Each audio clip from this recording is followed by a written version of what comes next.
Kakabit tayo ng crankcase cover. Ayan, tanggal na.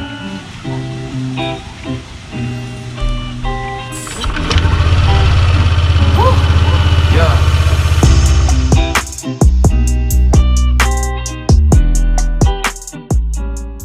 Hello, what's up sa inyo mga kaibigan? And for today's video, magkakabit tayo ng crankcase cover. Ito. Nabili ko siya ng 500 pesos. Ayan. Lalagay ko sa description yung link ng binilan ko. Ayan. Ganda nung quality niya. Makapal. Ngayon, papakita ko sa inyo kung paano ito ikabit. Okay? Tara, kabit natin. Nandito na tayo sa labas. Ang una natin gagawin, ay tatanggalin itong cover.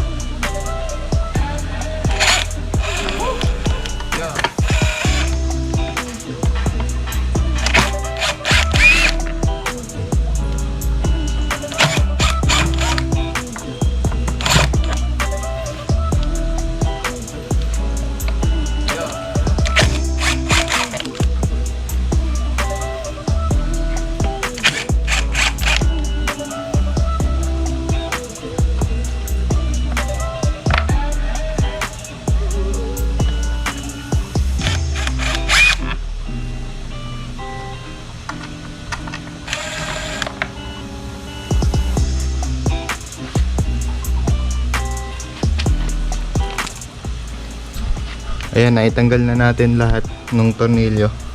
Huhugutin na lang natin yan.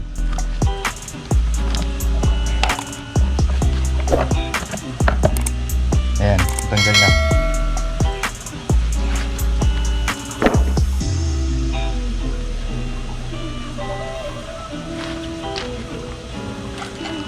Siyempre, ito. Kukunin na natin itong acrylic cover. Recommend ko sa inyo na linisin nyo muna itong mga dumi-dumi na yan. Hindi ko na papakita yung paglinis nito, o kaya next video, gagawin ko next video tutorial kung paano itong linisin.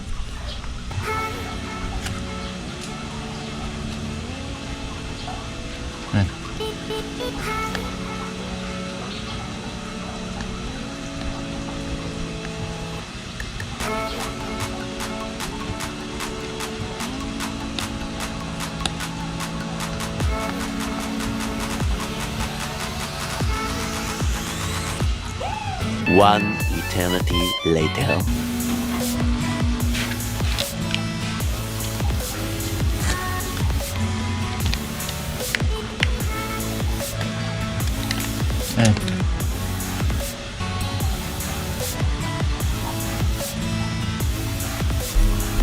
Ito, nakikita nyo to. Tatanggalin nga pala to. Itong mga, ayan, may mga ano pa yan. Parang ganito yung papel. Ayan, para maging clear yung itsura niya. Tatanggalin nyo lang siya. Ayan. Kabilaan yan. Ayan, nalinis na natin lahat. Kakabit na natin ngayon yung cover. Tapos, itatapat na natin siya sa butas. Ito naman na nakatapat na. Ayan. Kuha tayong isang screw.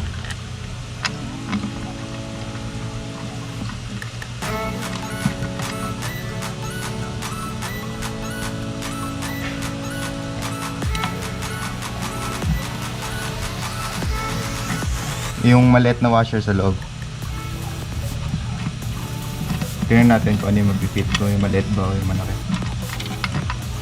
Okay. Try natin yung malaki.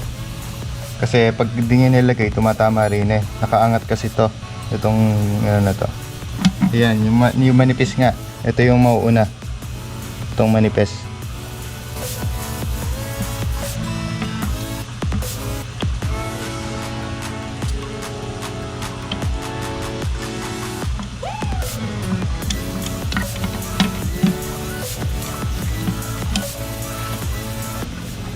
malaki yan sa tornilyo.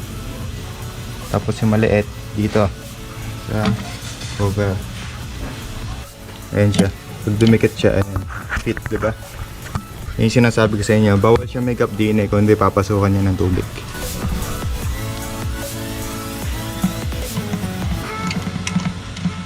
Ayan, nakakuha na ako itong tool ko.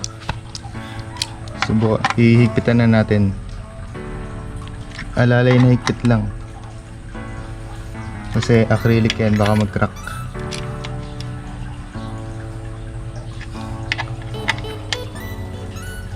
Higpit na.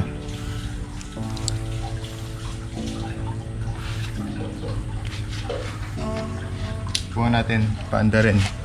Papakita ko sa inyo kung ano itsura.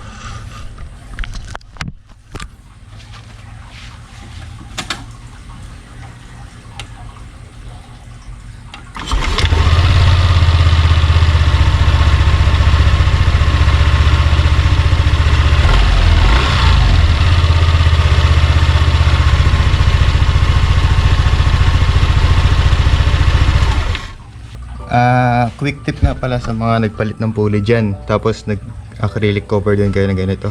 Pwede nyo lagyan ng marka dun sa nut tsaka dun sa pulley, sa drive face, para makita nyo kung lumuluwag pa o hindi.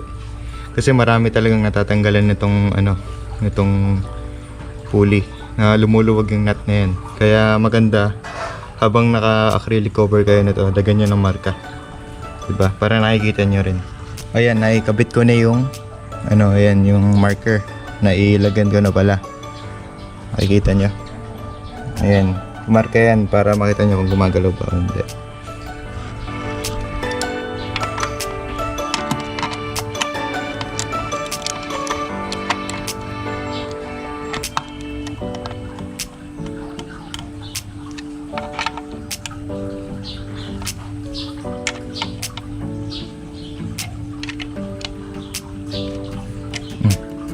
Yun na, naikabit na natin.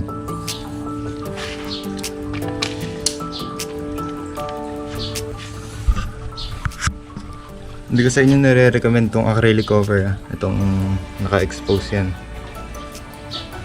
Tinesting ko lang. Tsaka gusto ko rin makita kasi yun. Kasi lumuluwag nga yan.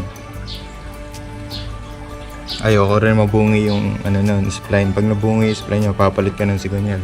Bubuksan yung makina, diba? Sayang naman.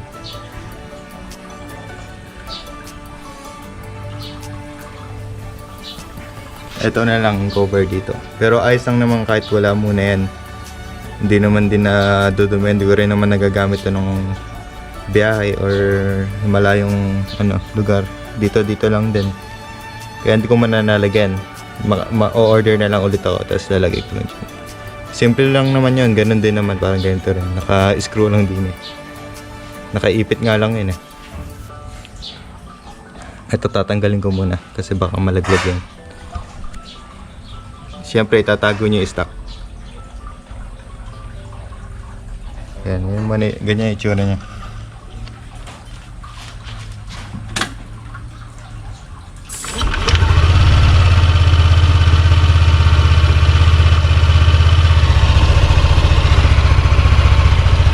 Ayos, diba?